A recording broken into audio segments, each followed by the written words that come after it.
Welcome in, everybody, to an emergency edition, late night edition of the Bengal Tiger podcast. My name is Bryce Koon alongside Matthew Brune.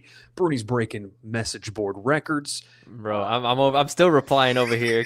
He's still replying over there on the message board. Sorry, go ahead. Go ahead. What were you going to say? I was just going to say I'm arguing with people right now. So, spoiler alert, later in the podcast, I guess we'll talk hot board and stuff. But we will. I had Clark Lee on the hot board.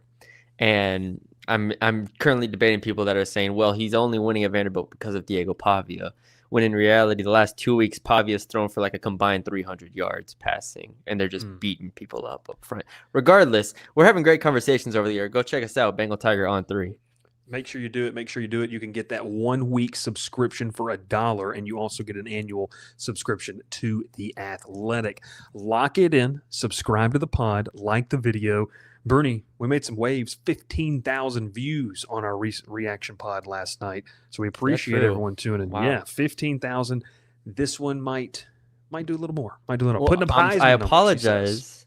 I apologize then, because I kept trying to talk about like the game, and Bryce was doing the right thing in terms of being like, no, everyone's fired here. Why are we talking about this football game? And I'm here like, well, the defense did some, and I'm like, who cares at this point? It's 10:22 p.m. at this point. Yeah, we're not talking about actual football here. We're talking about the coach. So, Brune, let's dive into the timeline of when we left the stadium last night. Now, obviously, if for some reason you're tuning to the show, we appreciate you. If you've never heard of the Bengal Tiger, we appreciate you for tuning in to get all the scoop, get all the latest information. We've got a hot board out. We've got how this happened. We've got, obviously, who's taking over. We got a lot of conversations happening over, so make sure you check out the Bengal Tiger. Let's start with how this happened. LSU gets dominated. They get throttled by Texas A&M on their home field. Just a lot of uncertainty. Brune, I think I want to start it here before I kind of get into the timeline and start reading, all of what happened. I was talking with some media members outside of the football facility tonight. There was a sense that this could happen, down the line. I don't know if I speak for you when I say this. I'm shocked at how rapidly this accelerated. I think that's the best way to put it. I'm shocked at how rapidly this accelerated. So this morning, again on the Bengal Tiger On3, both Shea, Dixon, and Pete Nakos were like, there's going to be staff changes. And we knew that coming out of last night, right? Like everybody was like, all right, surely, Sloan's gone or Davis is gone, if not both, maybe Hankton, throw it in. Like there's going to be big changes here, but it didn't feel... I was as angry as anybody else, right? And I obviously not here like from South Louisiana and stuff like that, but just covering this team, I understood the frustrations of the fan base. I didn't think it was going to happen in 24 hours. Like I didn't think we were going to be here on Sunday night talking about this. I thought immediately the staff changes were going to happen, and they were going to continue to evaluate Kelly from there. So that's what this morning was. And then we get to the afternoon and the evening, and it's like, wait a minute. They're like actually talking to Kelly about like the details of his buyout, the logistics of all this, how it would work. Can we fundraise it? Like the wheels started getting put in motion, but it's still, and you can explain this a little bit more, it still didn't feel like we were going to get the actual execution on this day. It felt like we were like maybe working towards it like Monday, Tuesday on a bye week. No, dude, they grabbed his head. They put it on the damn, I don't even know what it's called, but then they guillotine. Sliced That's it. Fine. Thank you, the guillotine, and they sliced it off at like 7 p.m. You have no idea what you just did there, because people are going to pull up the clips of Brian Kelly talking about how his team needs to be executed. And I don't think you realize that. I remember that. That's I remember crazy. where I was when you said that. And see right here, Zach Nagy, execution is crazy. Zach, you only live a mile and a half away. Come over to the house. We'll get you on the pod. Okay, so let's I thought you said that perfectly. Let's go through the timeline of this. LSU loses to Texas A&M, like you mentioned. We wake up, and let's just call a spade, Brune. We can say it now. We had all the pre-rights. I mean, Yes. I went and took my daughter trick-or-treating. By the way, on campus. That's the weird part about this. I was on campus. They do a little thing on Sorority Row where you can, like, the sororities, like, do a trick-or-treat. It's for kids. It's awesome. We did that, like, and you can tell, like, fans around. This is the best part about being in media. People, like, don't really know. Like, they're like, did you see the game last night? I'm like, yeah, I watched the game. He should be fired, right? And I'm like, well, we'll see what happens. I don't know, all this kind of stuff. And so You don't know how many, and I'm sure you got a lot of texts too. Texts from people I coach Dude. Red Storm basketball with, I play tennis with, people, anybody who has my numbers, like, so is it happening today? Oh, Is it happening I today? had a family member that I've married into their family. Okay. One of my wife's uncles. He texts me, he said, they fired him, sends me my article about it. Didn't even realize. He goes, oh, wait, you wrote this. So it is, it's crazy. Look, so we go through this. I'm not even addressing that latest comment. That's wild.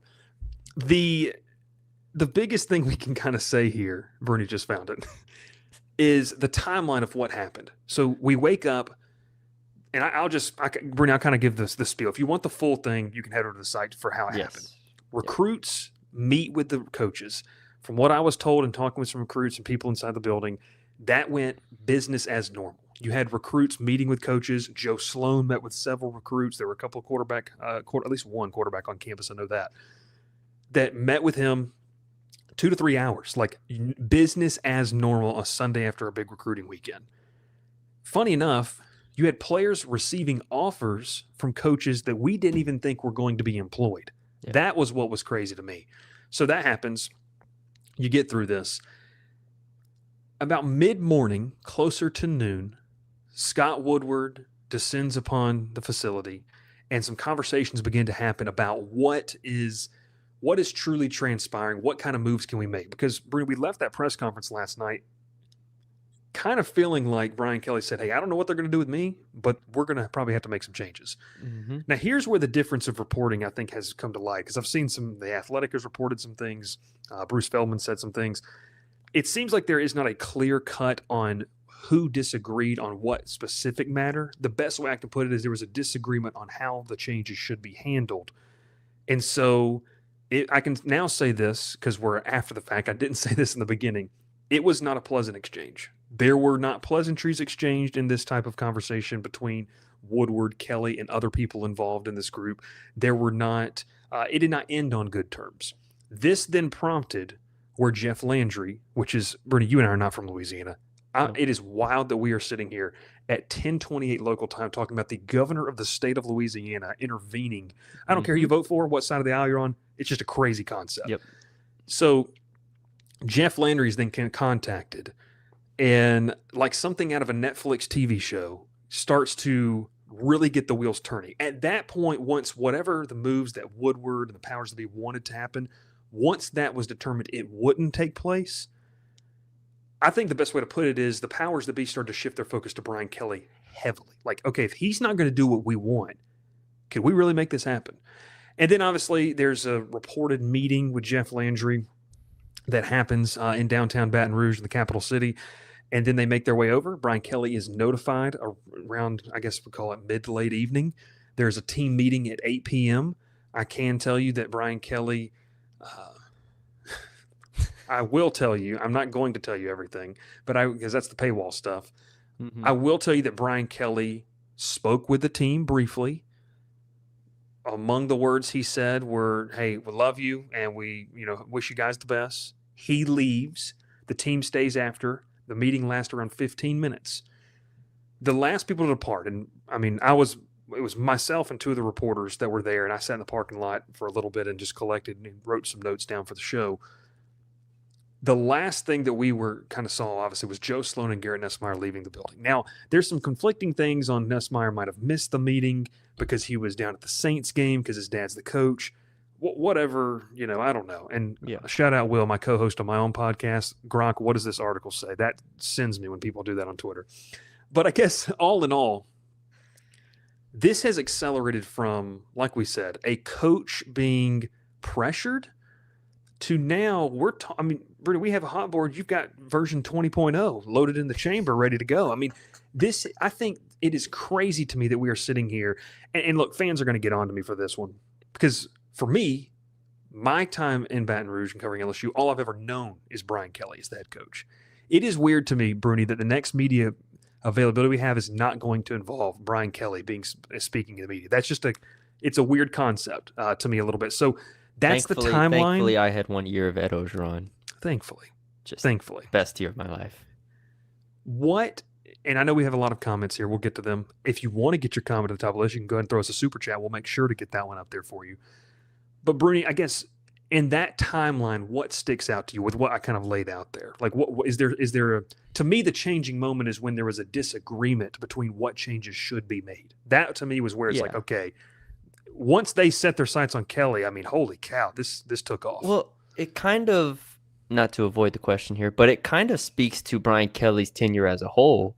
I mean, it's very clear Sloan needed to be gone. And I think everybody watching understood that. And so for that to be the pushback that he had from administration or Woodward or boosters, whoever the hell wanted Sloan fired, I mean, it speaks to his stubbornness. It speaks to his hard-headedness and the fact that what he thinks he's doing is correct. Sure, he would have fired maybe Davis or somebody else. It doesn't matter. But to not see the wall that is in front of you and to keep running into it over and over after what we watched last night is, I mean, we could call it what it is. It's stupid. Yeah. I mean, and Brian Kelly at this point, I've never thought he was dumb. I never thought he was a guy who wasn't bright, but it felt like a guy who said, "What are you going to do? Fire me?" And then they actually rounded up the money. Bluff, man. Yeah, and then they actually rounded up the money and fired him. Like they said, what are you going to do? And if there's one thing we've learned with these buyouts, A&M, LSU, whoever, all these other places that have exorbitant amount of buyout money, it's when the wheels start turning and they start actually passing around the collection basket, it fills up a lot faster, and you start coming up with ways. They start coming up with ways. We're like, well, if he gets a job on TV or if he gets a job somewhere else, it goes down, and if we can stretch this out, and then they start coming up with ways to do it, and eventually it's done. When the wheels are in motion, there's no stopping it. It is done. Jimbo saw it. Brian Kelly saw it. We could talk about all the other coaches that have buyouts, but like that's what happens. And so I get stuck on the point of like Brian Kelly not wanting to fire his offensive coordinator and being like, what are you going to do? I'm still going to be here because you're not raising that money. And they're like, can you just like take like half of it or something? And it's like, nope, because you're not going to get $54 million. And they're like, all right, let's go get $54 million. And a piece that I missed in there, I did want to say there, Brian Kelly was approached about a percentage. Yeah, sorry, I kind of skipped ahead. No. I didn't mention that in my timeline. He was approached with that. I am told that he met that with a aggressive, which isn't wrong. Which is, look, dude, it's a contract. Like, yeah, I'm getting $54 million. You know, what's that meme? Bring me my money. I mean, come on, baby, give it to me and let's go to the house. But yeah, he didn't think. I mean, it's partially that, but it's also like maybe I'm wrong. I don't think he thought they would get it that quickly. Like I thought at the very least we might be talking about this in November or something. But here we are on October 26th, like 4 hours maybe after that, and you're like, you know what? We're just gonna figure it out later. Even in Scott Woodward and LSU's release of the decision, it's like we're still figuring out the logistics of this. Just know he's gone. Mm-hmm. And the Woodward's verbiage in that release was so funny to me because there was very little like, oh, Brian did this and this for us. It was like he didn't meet our standards. He's gone. Mm-hmm. We'll figure out how we pay him later. Just get him away from this place. Yeah, we're sitting. This is what's crazy. Like I just want to say this, like. This is the second time I've done this. I've been a part of a coaching change. Very different scale, by the way, in terms of what the previous one I was about. But being outside the building as players were leaving. And so I guess I want to talk about that. Like, so what, I'm outside as the players are leaving. Some guys, hoodies over their head, as media, we're not allowed to ask the players anything. They got a plethora of SIDs out there. They had a little security wall out there. No, they just had SIDs that were like, "Hey, don't talk to the players. We'll let you film Yes, whatever you want to clearly, film. yeah. You Yeah, shouldn't do but that. just don't ask anything." Um, there were some assistant staffers that started to make their way out that I think it was unclear if we could talk to them or not, and some of the media tried to say, Can you? What did Kelly say? Did Kelly speak to the team? Stuff like that. And I think that's a good spot honestly, where Michael Bonnet came out and said, "Hey, look, set the record straight. This is what happened," and we were able to confirm that Brian Kelly did indeed speak to the team, so we didn't have to ask players that. And it's to me is it's an opinion of the players weren't. I don't want to say distraught, but they were just. I think they knew this could happen. Like maybe there was some shock factor, but I think they knew it could happen. I don't know, man. You see a lot of players, and Nuss walks out, and I even say this, like Brian Kelly's son, Patrick Kelly, was one of the final guys to walk out of the building and was talking with Nuss, made his way to his car. I guess to put a bow at least on, Patrick Kelly stayed and talked to some people. I think. Sorry. Well, they're not going to tweet at us anymore. I think that. I mean, I'll be honest with you, man. Like, where Brian Kelly's office is in retrospect of where we're standing. Like, Yeah. you can see in there. They're Yeah. cleaning stuff out. So Wow. it is. I don't know, man. It's an eerie thing to cover these type of things. Like, it's a weird vibe because, I mean, I guess we'll put a bow on this part of it, Brune, and then we'll move on to the next topic. Can I just go back to when you and I are driving down 85 back to our hotel after Clemson, and we're like, oh, okay. Like, okay, all right. Like, this team, and remember Got a how playoff happy, team. remember how happy Brian Kelly was? Yeah. It's just, I don't know, man. I just sit here and I don't want to be naive and say I didn't believe this could happen. It just happened so quickly, and I just didn't think it would get this bad, and I guess I didn't think it would just be this abrupt. I think how abrupt the ending was surprised me. So maybe your final Yes. thoughts on that timeline, and then we can move on to other aspects of the conversation. And I know we got a super chat too, so we can obviously get to that question. Yeah, I as well, saw that comment. Shout out that super chat. But yeah, the abruptness is the jarring part, right? That's what, even through the struggles of this year, even through like we understood what the limitations of this team were and where they, obviously we're not one of the best teams in the country, maybe not one of the best teams in the SEC. Still, a few weeks ago, we're like, well, they're 5-1, and we're here like, okay, well, if they can win this game or this game and they can escape, maybe they can make the playoffs. And now here we are at 5-3. And I think what gets lost a lot in this is how bad last year actually was. Mm-hmm. And I understand 8-4 isn't 6-6. It's not 5-7, but 8-4 last year was such a disappointment. And I think when you pair that with the 5-3 and the way that this team was losing games and the way this team was playing and the way over the past year and a half this team has looked, and then you obviously pair it with the Jane Daniels years where they couldn't play defense. It's like it's very clear it wasn't working. And then you get into the whole, I don't even know if this is another segment or not, but like then you get into the whole Brian Kelly just not caring aspect of it, which is now just become public knowledge across the board. If you want to, I mean, I wrote a story off of what Josh Pate said. Shout out Josh Pate, our On3 brethren over there. I mean, he works with everybody, but still. Shout out 706, baby. Yes, go. Yes, yeah. Sir. It's like now it's widely known, which we had kind of known in terms of the golfing and the vacations, cool. But now it's just like, no, he legitimately just like coasted. And so maybe you get through being 5-3 if you are, killing yourself here, trying to really work. And Scott Woodward and all these guys see it, and the other coaches vouch for you, and the players vouch for you, and they're like, no, this guy is not why we're losing. Like the players are like, which we've seen before, right? We've seen players be like, no, like it's not on the coach. We have to do better. Did we see that? Did we hear that? Did we hear like players be like, no, it's not the coach. It's on us. Like we hear it in like, cliche talk, but it was never like, no, like I'm laying my body down on the line for Brian Kelly. It wasn't. And I think it just speaks to the overall lack of connection, lack of, I guess, pride. Nobody was playing for Brian Kelly on that team. They were playing for LSU, and that's tough.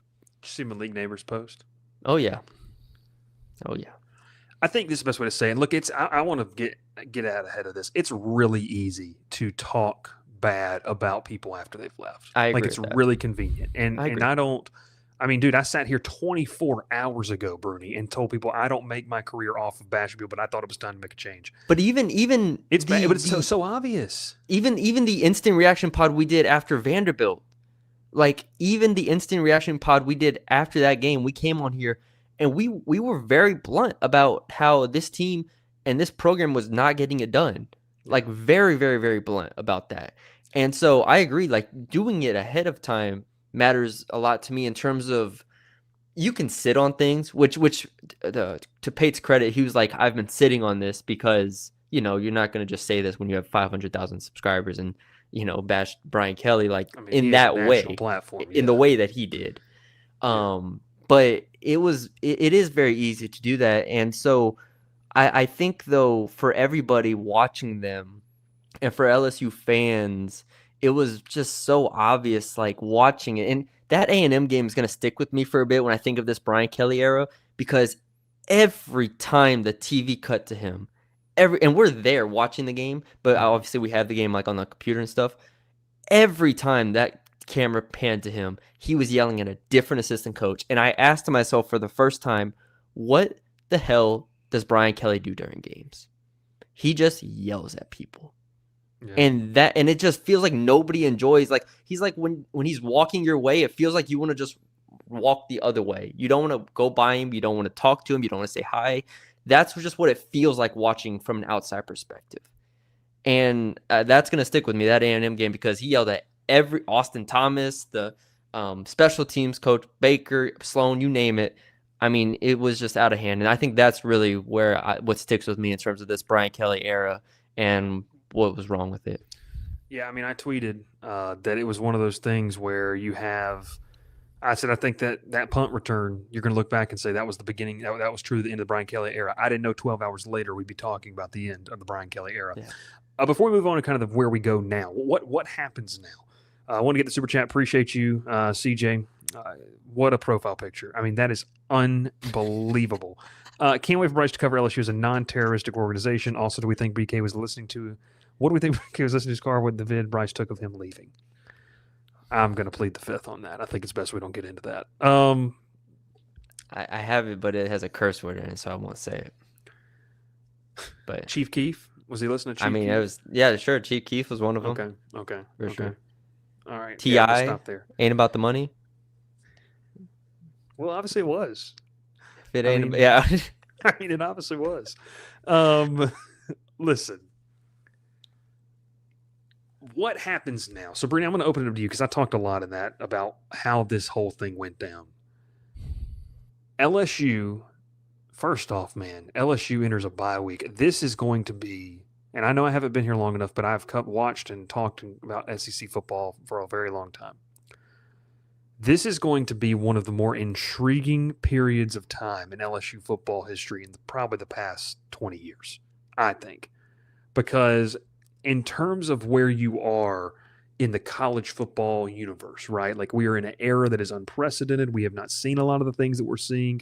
You have to be forward thinking. You have to be ahead of the curve. And so I think that this is one of the more important decisions we've seen in LSU athletics history because we just don't know where college football is going. Now, I'm not trying to say and diminish LSU's history, but I'm just saying you got to get it right. And you've got to, there's so many questions to ask. Like we were out there with the media tonight and the questions, we're bouncing off of one another were, do you get a coach that understands that, hey, maybe I need to take a more incentive-laden contract to be able to, reach the goals we want here? Do you unload the Brinks truck? I mean, I guess let's start it off this way. What's one or two things you're looking for in the next head coach at LSU? It's funny, I did the hot board, but I don't know if I specifically asked myself this question. I just kind of collected names that had been reported and that made sense in the first one. So what matters to me at LSU, I think there is a, if you learn from what Brian Kelly did not do did or did not do. I definitely Mhm. think you want somebody that is a bit younger. Not saying now I draw the line at That's like, ageism, but that's fine. Yeah. yeah, and the thing is, I would actually look if Kurt Signetti wants to come over here. I don't give a damn. He's 64 years old. That guy can go win anytime, anywhere. Please. Outside of Kurt, I feel like you get down to like some of the other names here, and I just feel like there has to be a certain hunger to where you haven't been in this spot before. Brian Kelly had been at Notre Dame for a while and obviously made one championship game, but other than that, it was kind of getting stale. So he goes over to Baton Rouge to try to rekindle that fire, and it never really happens. Mhm. I would love somebody that hasn't been to the mountaintop or hasn't been to that point yet and is clearly passionate in terms of getting there and getting this program there. Ultimately, Lane Kiffin is the number one choice to me. I don't know how hot board you want to go, but like to me, it's Lane Kiffin, Lane Kiffin, Lane Kiffin. Like that's the top three to me. We can go through the rest, but to me, it is Lane Kiffin because of what he has done in. I said this when they played Ole Miss, and I said this before the season when I picked Ole Miss to beat LSU. Nobody understands how impressive what Lane Kiffin is doing at Ole Miss is. People understand it now, kind of, because it's another really good year and they just beat Oklahoma on the road. Like, nobody understands what he has done for a place that was a cellar dweller for 95% of the time it's been in the SEC, for him to be winning like this. And why is he doing that? Because he embraces the portal. He obviously embraces his players. He understands how to coach, I think, this generation of players at a very, very high level. And he does that while not getting rid of the competition aspect, right? Mhm. Something we always hear about coaches is this generation doesn't want to compete. I think Lane Kiffin has towed the line perfectly of adding competition and not letting it deteriorate his team. Like, dude, remember when he had 3 quarterbacks that were all like, dude, those are all starting quarterbacks. Why do you have them? Spencer And Sanders yeah, transferred there. like, and it wasn't toxic. Like they still won 10, 11 games and made huge bowl games. So, I just think Lane Kiffin understands how to run an organization. He's clearly hungry to prove to everybody that he's not what he was 10 years ago and that he's actually a national championship caliber coach. And so I think when you look at, what you want from a future coach, you want someone that has a clear identity on one side of the ball, which is cliche. A lot of people say that, but I think you saw what happens when you don't. Like Brian Kelly just didn't do either side of the ball well. And as a result, you have to hit on both coordinator hires. That's really hard to do. And Brian Kelly wasn't able to do that. So again, I say all that. That's kind of what I'm looking for in a coach. And all of that is Lane Kiffin. Yeah, I mean, I think you hit the nail on the head in terms of the biggest difference is your players have to love you. And we look across college football right now, and if you are not like an elite head coach on one side of the football, like Lane Kiffin is that on offense, right? Mm-hmm. Kirby Smart is that on defense. Nick Saban was that on defense. If you're not that, then you got to be, and this is, I said this a couple weeks ago, you got to be a football coach, and you got to be a guy that loves his players, relates to his players. They want to run through a brick wall. And on that hot board, you've got one on there. And I think, I'm not saying he's not elite defensively, but you got Clark Lee at Vanderbilt. And I'm not saying, I think Clark Lee just embodies something I'd like to see at LSU. And truthfully, it's one of those things, man, you had Ed O. And I know if that went south, and I'm not saying you need to go hire an Ed O and every characteristic he had, but I think it's one of those things where if you're not going to have a coach that is just like, hey, I'm in charge of the offense because I'm elite at this, or I'm in charge of defense and elite at this, you have to have somebody who's that ultimate motivator that builds bonds and can recruit and just he's the CEO type, but he's so heavily invested. To me, that's what Brian Kelly missed here. All we kept hearing was, oh, he's the CEO, he's the CEO. He's the most hands-off CEO I'd ever seen. Yeah. And just talking to people. So I think to your point, and I'm not saying Clark Lee is going to be, I mean, people have literal no listening comprehension skills in the comments, but we appreciate you tuning in. It's one of those things where I'm not saying Clark Lee is your option to go get, but I'm saying, can you find someone like that? Can you find someone like Clark Lee? Brune, Can you Sorry, find someone? sorry, I'm reading the comments now. There you go. Can you find someone? And I'll say this, like a Brent Key at Georgia Tech, like a John Summerall at Tulane. Like, if you're not going to land someone like that, you've got to be able to sit there and say, we need someone who players are going to be infatuated with. And I'll even throw that. That's also Lane Kiffin. Like, his players love playing for him. And man, to me, I said this multiple times. There's options, right? Like, Drinkowitz, they may call, like, Dan Land. I mean, I'm telling you, I would make Phil Knight pay an outrageous amount of money to keep Dan Lanning in Eugene. Dan Lanning might be the least realistic name. But wouldn't you love outside him? of like Nick Saban? In the hypothetical world, wouldn't you love him? I would. All 135 teams would love Dan Lanning, yes, as their coach. But he'd be an idiot to leave Oregon. Oh yeah, no doubt. I'll say that. So I'm telling you, LSU should, and probably will attempt to make Lane Kiffin say no. Yep. Exhausted amount of times. Mm-hmm. Exhausted amount of times. And let's go ahead. That's the last thing, because a lot of this, like I said, I spent the last 3 hours talking with people on the message boards about my hot board and Lane Kiffin and other coaches, and a lot of it was, why would Lane leave Ole Miss, right? And then it was like, it even got to the point, it was like, why would Clark Lee leave Vanderbilt? He's from, I believe he's from there, like he loves it there. Everything. And then another name I have on there as a wild card is Josh Heupel. And we don't have to get into this very long or anything like this. And people are like, well, why would he leave Tennessee? All of those arguments came in the span of like an hour. Like, why would those coaches leave that? And I know we have a lot of LSU fans listening, so maybe y'all can help me. Do I need to recalibrate my brain of what LSU is? Let's go here. I like this. Go here. Do I need to start lowering my expectations? Because I remember when I talked about this early in the Brian Kelly era, it's like the expectations to win a championship is to do this, do that. And obviously they haven't made the playoffs. They haven't even been really relevant nationally since 2019. Or 2023 aside. But like, if LSU is what I think it is, in my head, college football, brain, when I consume LSU, college football and college sports, I don't see how Ole Miss is keeping Lane Kiffin instead of LSU. Now, I understand all of the Ole Miss people here will be like, you're an idiot, this, that, and the other, right? And I understand financially, maybe not. But LSU, again, tell me if I'm wrong, is LSU not just able to walk in the building and say, we're LSU, here's money, come win a championship?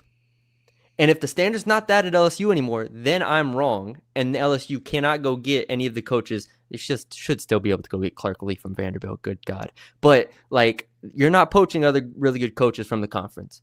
And so what a lot of the conversation turned into was assistants. And I'm said, okay, are we just punting? Like, and I say we as in like the message board community, because that's what we are. Are we punting on a head coach? Like, are y'all just saying like, we can't do that anymore? And I genuinely asking what the expectations are from LSU fans right now, because every time I threw out like a head coach, it's like, well, why would he leave? Why would he leave? Because you're LSU. That's why.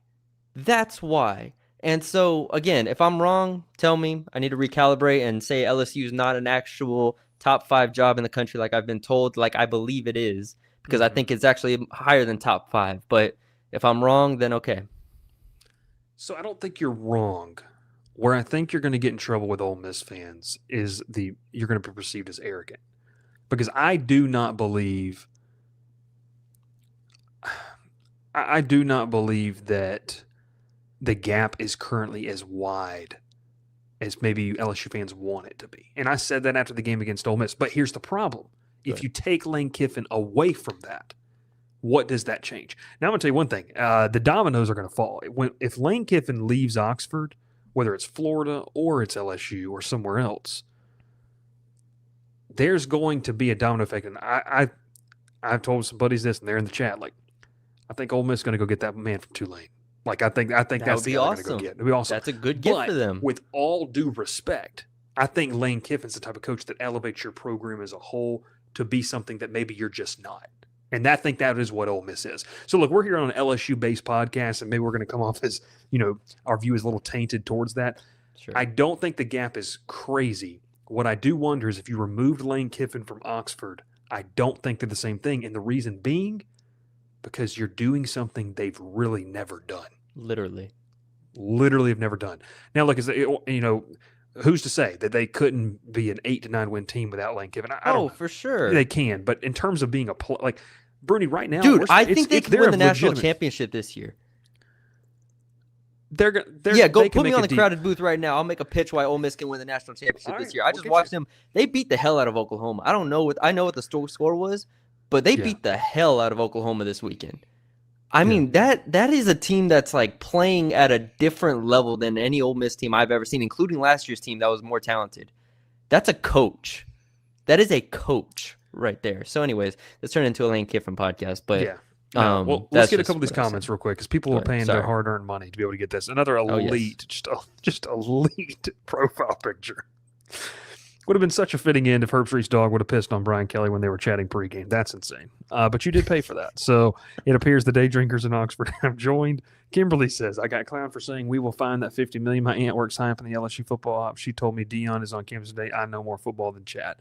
Hell Kimberly, yeah. We appreciate that $4.99. They will find it. That'll buy my DoorDash tomorrow. Okay, so we appreciate that. I guess, Brune, we've talked about what does LSU need to look for in a coach. We've talked about kind of what happened. The last piece of this is what happens in the immediate aftermath. Frank Wilson's going to be the interim head coach. Shea Dixon, literally as we went live, posted that right now we don't see there being any other options, although all 10 on-field coaches will be evaluated. I guess what maybe way too early prediction, because you're not going to hire a head coach. Like if it is Lane Kiffin, you're not getting him before the playoffs are over. Correct. If they make the playoffs. If you hired – outside of, to be truthful, like, unless you're hiring Drinkowitz or a G5 head coach, team. You're not going to get him before December the 8th. So, after conference title weekend, what are you worried about this staff looking like?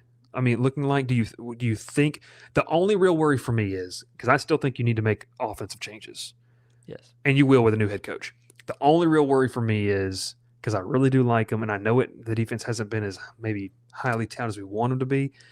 If John Summerall makes a move at Tulane, away from Tulane, Blake Baker's on that list. And I'll tell you this, after talking with some people today, there's a offensive coordinator in Atlanta that's high on that list, and there's a defensive coordinator in Baton Rouge that are high on that list. So Baker, to me, that would worry me. But I guess is there anybody in the staff that you're like, hey, I'd love to keep this guy around, and maybe the new coach needs to not know? I mean, Frank is the one to me. You can make a pitch for Corey Raymond. I have no problem with that. Also because I want to keep DJ Pickett. Like selfishly, I want them to keep Pickett. So I'd probably hold on to Raymond and Frank. Obviously, you talked about like Baker, and then maybe we talk about Kyle Williams, on the defensive line as Louisiana guy. I don't know. I think you can get defensive line coaches. I like Kevin Peoples still, though. Yeah, we like this whole defensive staff, obviously, but at the end of the day, if you're a new head coach, I can't expect you to keep a whole defensive side of the ball, especially if you're a defensive coach. You have your guys you trust. It's cool. But I would say Corey and Frank would be the two for me. I want to hold on to Barry, and I want to hold on to Pickett if possible. And I think those two have done a good job this year. I mean, I have no real problems. Obviously, we talk about the running back rotation, but ultimately they don't run the ball anyway. So maybe they will now. But I would I was gonna do a story either tomorrow or something, like players that I want LSU to hold on to through a coaching change, and Pickett and Barry are are the 1 and 2 pretty much. Like that's it. Nobody on the offensive line. The silence is deafening. Just go. Next question. So there's that. Let's talk recruiting real quick. We had a recruit's reaction in terms of what does this do for recruiting. I'll just kind of say this. This is, not a ton of intel here for me on this, but this is just more of talking with kids and being involved in these kids' recruitment. I think that you're going to hold on to the Louisiana kids. Like, if Cortez Hankton is gone, I still think you've got a really good shot with Kenny Darby. You're still, I mean, Jabari Mack. Like, I'm not worried about that. And I'm going to be honest with you, man. Outside of those two guys, offensively, I'm not enamored with anybody on the in that class. Like, I'm in terms of the offensive side of the football. So that to me is something that I think I'm okay with. Defensively, the one you're going to have to watch, and I know it goes back to Lane Kiffin. If Kiffin's not leaving Oxford, Deuce Gerald's is one to watch. I don't care what he's telling media. I don't care what he's telling people. They're going to put the full court press on. Mm-hmm. Lamar Brown's going to play the social media game. Yep. Richard Anderson, to me, is not going anywhere. Like that Edna Carr kid, elite. Brune, do not laugh at the comment. Do not laugh at that super chat. I didn't see it, so I'm not okay, even going to look. look. Do it. Don't even look at the profile picture. Elite profile pictures and elite Photoshop tonight. They just keep Photoshopping our faces onto this next one is crazy. Right. Trenton Henderson, I'd love for them to be able to keep. We'll see kind of what happens. Louisiana, LSU recruiting, and you know this, like it's so unique in the way they recruit the state. If you keep Frank, like now, if you fire Frank Wilson, that's gonna open some doors up, like where guys are gonna look elsewhere. But yeah, and it feels like, I mean, firing Frank and Corey would feel a lot like, I mean, what Brian Kelly did when he got here. I mean, that's exactly what I feel like. Scott Woodward or someone's got to be like, hey, just keep them on for a year and see how it goes. Like try to get buddy with them. If they want to leave, okay, we can spin it off. But like, try to keep them on here. We don't need another Brian Kelly situation here because the writing was on the wall very early. I'm with you. This is crazy. This is, yeah, CJ, I do love it. This is wild.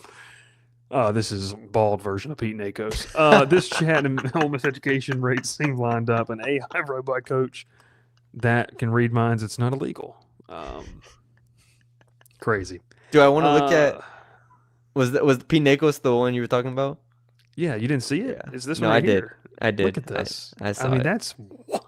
I saw. Buddy is sitting in Adobe right now. I mean, just cranking it out.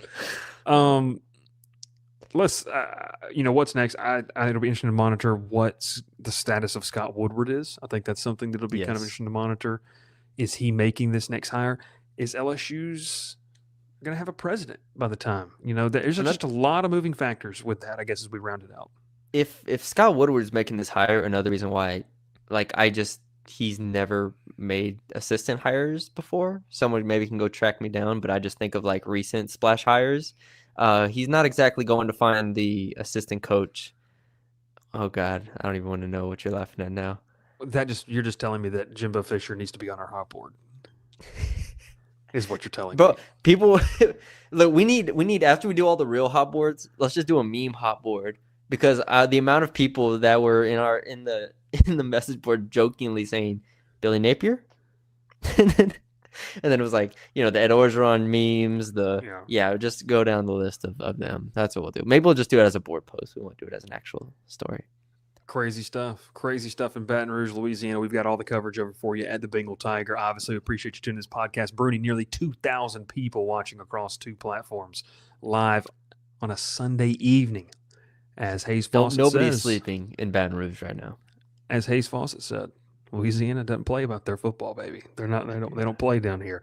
And it'll be interesting to see. Obviously, we can continue. Holy cow! This is come talk to us over on the message board. That's insane. There it is. You see the long hair? That's insane. Last one. We appreciate you. No, listen. Come talk to us on the message board. Hang out with us. We will absolutely love to have you, Brune. If I'm not mistaken, I think you and Shay are going to open up a mailbag for about 5 seconds tomorrow, and then close it immediately. It's going to be like 8:30 a.m. to 8:31 a.m. So get in there. And the podcast is going to be 4 hours long. Yeah, send your mailbag questions. I might just let Shay talk the whole time, actually. Yeah. Shay's just going to go. And we'll see what a media availability comes. I can tell you that they're working on getting some availability for Frank Wilson. So it's going to be very interesting. I will tell you this, Brune, it has made the bye week much more interesting. And honestly, the rest of the season much more interesting because now you've got guys jockeying for jobs.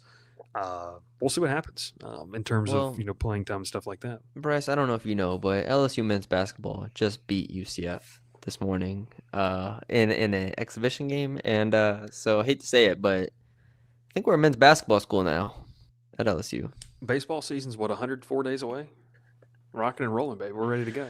Not close enough. Matt McMahon's season is here.